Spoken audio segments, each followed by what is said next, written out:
નમસ્કાર નમસ્કાર નમસ્કાર નમસ્કાર નમસ્કાર નમસ્કાર નમસ્કાર નમસ્કાર નમસ્કાર વિદ્યાર્થી મિત્રો, કેમ છો? મજામાં?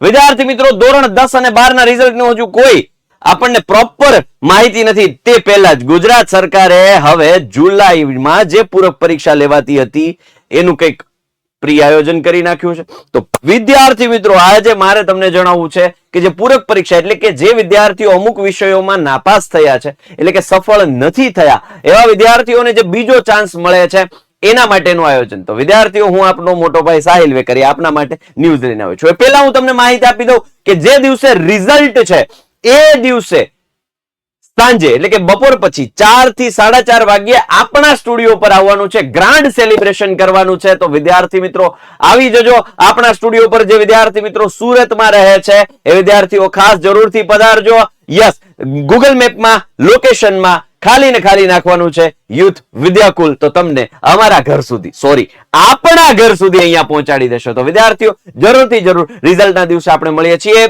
તો હવે જોઈએ કે ભાઈ આ પૂરક પરીક્ષાનું શું આયોજન ગુજરાત સરકાર વિચારી રહી છે. તો ચાલો ડિટેલમાં જાણીએ. વિદ્યાર્થી મિત્રો, અહીંયા બોર્ડ 2024 ના રિઝલ્ટ પહેલા જ ચાલુ થઈ ગઈ પૂરક પરીક્ષાની તૈયારી. યસ, એસએસસી માં 3 વિષય એટલે કે જો ધોરણ 10 માં 3 વિષયમાં ફેલ થયા હોય તો સેકન્ડ ચાન્સ મળશે.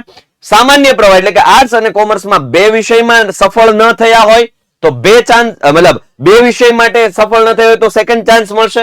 જ્યારે સાયન્સમાં આખી પરીક્ષા પછી બીજી વખત દઈ શકશે. તો વિદ્યાર્થીઓ, આ છે કેટલા વિષયમાં સફળ ન થયા હોય, અસફળ થયા હોય તો સેકન્ડ ચાન્સ મળે. તો 10માં 3 વિષયમાં, કોમર્સ અને આર્ટ્સમાં 2 વિષયમાં, અને જો તમે સાયન્સમાં છો તો તમે બધા વિષયમાં કદાચ સફળ નથી થયા તો બધા વિષયની પરીક્ષા દઈ શકાશે.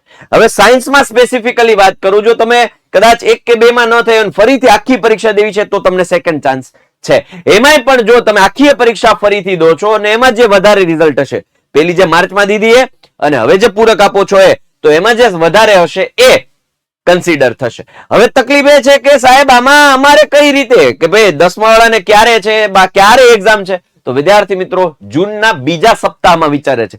જે વસ્તુ જુલાઈમાં થતી હતી એ હવે ગુજરાત સરકાર 1 મહિનો અર્લી એટલે કે વહેલી કરવા જઈ રહી છે. પહેલા સપ્તાહમાં નવા વેકેશન્સ ખુલશે બધા, અને બીજા સપ્તાહમાં પૂરક પરીક્ષાનું આયોજન વિચારી રહી છે. તો પહેલા સપ્તાહમાં જ વિચારતી હતી પણ ફરી એક અઠવાડિયું લેટ ગયું અને બીજા સપ્તાહમાં વિચારી રહી છે. એવા સૂત્રો પાસેથી માહિતી છે. આ છે સંદેશ ન્યૂઝપેપરની આપણી પાસેની જે કાપલી છે એ છે, રાઈટ? તો એ યસ, અહીંયા એવું કે છે કે 10 અને 12 ની માર્ચમાં જોયેલી બોર્ડની પરીક્ષાની મૂલ્યાંકન કામગીરી પૂર્ણ થઈ ચૂકી છે અને ડેટા એન્ટ્રીની કામગીરી પણ છેલ્લા ચરણમાં ચાલી રહી હોવાનું જાણવા મળ્યું છે. આમ બોર્ડ દ્વારા દર વર્ષની સરખામણી 1 થી 1.5 મહિનો વહેલું પરિણામ જાહેર કરવાની પૂરજોશમાં કામગીરી કરાઈ રહી છે. પરિણામ વહેલું જાહેર કરવાની સાથે સાથે જુલાઈ માસમાં યોજાતી પૂરક પરીક્ષા પણ જૂનના બીજા સપ્તાહમાં યોજવાનું આયોજન કરાયું હોવાનું સૂત્રો પાસેથી જાણવા મળ્યું છે.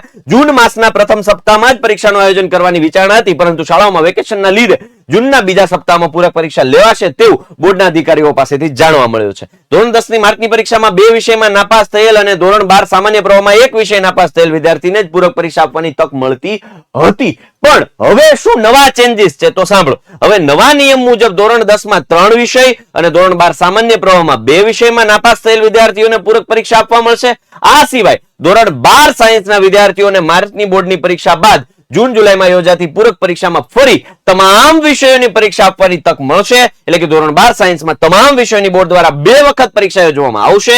જૂના નિયમ મુજબ ધોરણ 12 સાયન્સની બોર્ડની પરીક્ષામાં 2 વિષયમાં નાપાસ થયેલાને જ પૂરક અપાતી હતી, પરંતુ હવે નવા નિયમ મુજબ 2-3 નહીં પણ સંપૂર્ણ પરીક્ષા બીજી વખત આપી શકશે. તો આ હતા તમારા માટેના ન્યૂઝ. તો મળીએ છીએ વિદ્યાર્થી મિત્રો જે સુરતમાં છે અને આજુબાજુના વિસ્તારમાં. જો સુરત આવવાનું પોસિબલ હોય વિથ યોર પેરેન્ટ્સ પરમિશન, તમારા માતા પિતાની પરમિશન સાથે, કે જો અહીંયા આવી શકવાનું પોસિબલ થતું હોય તો 4:30 વાગે, 4 થી 4:30 વાગે અહીંયા આપણા સ્ટુડિયો ઉપર ગ્રાન્ડ સેલિબ્રેશન રાખેલું છે, ત્યારે મળવું છે. અમારી ઈચ્છા છે કે વિદ્યાર્થીઓને મળીએ, કારણ કે આ 4 દિવાલમાં કેમેરાની સામે રહીને બોલીને તો ઘણી આ છોકરાઓને મહેનત કરાવડાવી છે, પણ હવે છોકરાઓના ફેસ જોવા છે અને એક્સપ્રેશન જોવા છે. જ્યારે મળે છે ત્યારે અમારા એક્સપ્રેશન જોવા છે કે જ્યારે વિદ્યાર્થીઓ અમને મળે છે, કેમેરામાં કેદ થશે. તો મળીશું આપણે રિઝલ્ટના દિવસે. ત્યાં સુધી હું આપનો મોટો ભાઈ સાહિલ વેકરિયા રજા લઉં છું. બાય, ટેક કેર, જોઈન જય ભારત, ભારત માતા કી જય, વંદે માતરમ, જય જય ગરવી ગુજરાત.